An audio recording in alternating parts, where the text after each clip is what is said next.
Magandang gabi po sa inyong lahat. Weather update tayo sa lagay ng panahon ngayong araw po ng Biyernes, August 11, 2023. Nalusaw na po ang low pressure area na nasa labas po ng Philippine Area of Responsibility. Wala na po itong epekto sa ating bansa.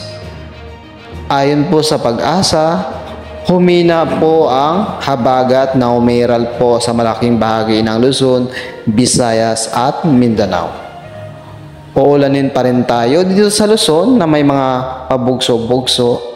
Sa umaga, makaras po tayo ng mainit na temperatura at maaraw. Posible sa gabi, uulanin pa rin ang ilang bahagi ng Luzon.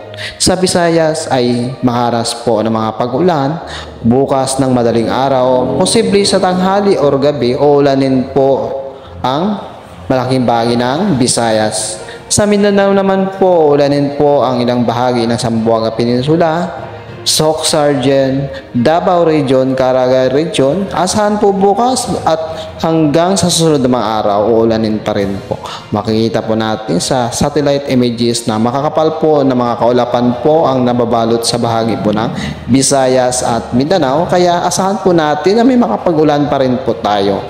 Kaya tutok lang dito sa aking YouTube channel para sa updates. Magandang gabi po sa inyong lahat. Stay tuned po para sa weather natin hanggang sa susunod na mga araw.